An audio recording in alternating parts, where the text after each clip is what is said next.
President Donald Trump welcomed the Florida Gators, who are the 2023 NCAA basketball champions, at the White House on Wednesday. Florida bested San Diego State 76-62 to capture its first national championship in 18 years.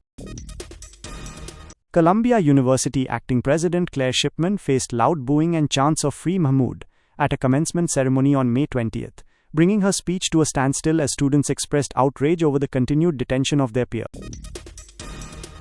A federal district judge on May 21 said the Trump administration violated his court order by removing 8 migrants to South Sudan among a group of 36 other objectors. The men, who have all been convicted of serious crimes, were put on a plane, May 20, headed for the war-torn African nation of South Sudan. The plaintiff's counsel, Justice Department lawyer Ilaria Perez, told the court, "We would not say where," citing security concerns.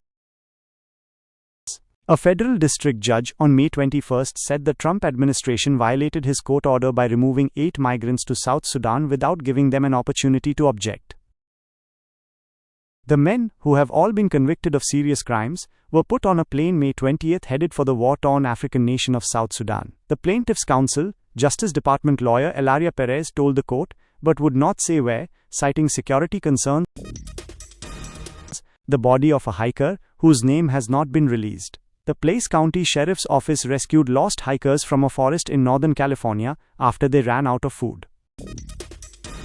President Donald Trump claimed there is an ongoing genocide against white farmers in South Africa during a tense meeting with South Africa's president to discuss trade, climate, and human rights issues. Ramaphosa, major political parties in South Africa, and a South African judge, however, have denied the existence of a white genocide in South Africa. Elon Musk, a South African native and a top advisor to Trump, was present for Ramaphosa's visit to the White House. He also discussed South Africa's land expropriation policies and the real danger they pose to human rights and trade.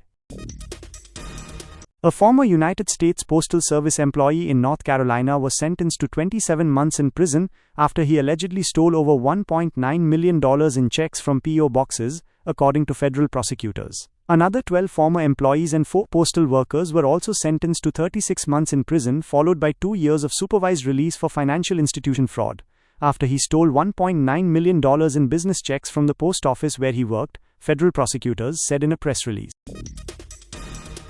Representative Nancy Mace of South Carolina filed a resolution to expel New Jersey Democrat Representative LaMonica McIver over her alleged assault on federal law enforcement officers and unlawful interference at a federal immigration detention facility in New Jersey. The National Association of Democratic Lawmakers, which is the Democratic Hall, U.S. Immigration and Customs Enforcement Detention Facility on May 9 to protest the administration's deportation policy.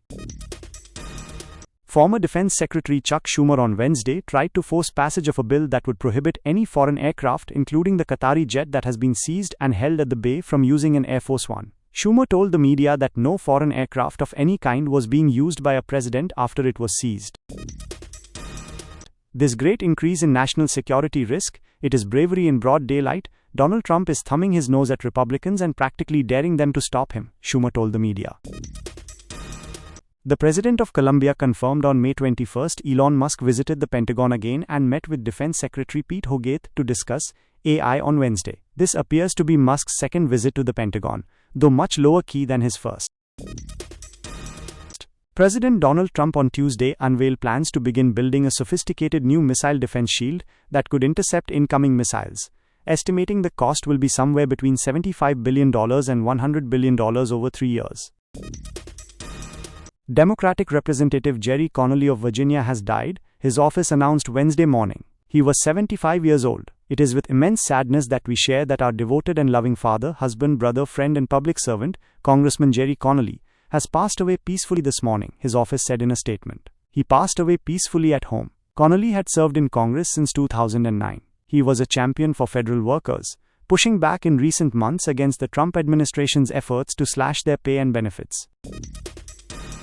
Heavy storms are now reaching the East Coast as a nor'easter heads toward New England ahead of the holiday travel period for Memorial Day weekend. As the storm moves from the mid-Atlantic moves out to sea, it will become a nor'easter and move up the New England coast. This pre-season nor'easter will bring cold winds, heavy rain to New England including Boston on Thursday, with wind gusts up to 40 miles per hour and the potential for coastal flooding.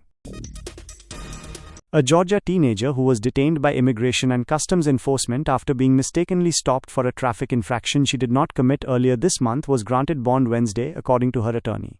A man was charged with murder on May 21 after killing 3 in a downtown apartment building on May 19.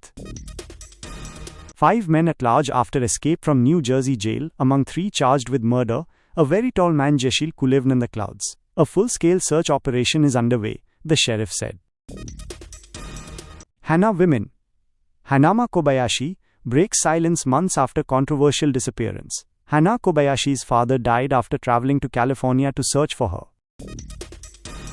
Homeland Security Secretary Kristi Noem incorrectly responded to a lawmaker's question on the definition of habeas corpus during a Senate Homeland Security and Governmental Affairs Committee hearing on the Department of Homeland Security budget for the upcoming fiscal year 2020. Maggie Hassan, DNH, asked Noem, "What is habeas corpus?" Noem incorrectly said, "It's a Latin term that refers to a constitutional right that the president has to be able to remove people from this country. So, it's a matter that's not correct," Hassan interjected. Mother, daughter fatally struck by train in Ohio. Young child's body recovered after search. The 5-year-old girl's body was found after a search in the Sandusky River. 11-year-old boy accidentally shot to death by sibling inside of his home. A suspect has been identified and apprehended, police said. A University of Wisconsin-Platteville student was fatally shot at a residence hall, and another student was found dead from a self-inflicted gunshot wound in a targeted and isolated incident, authorities and school officials said.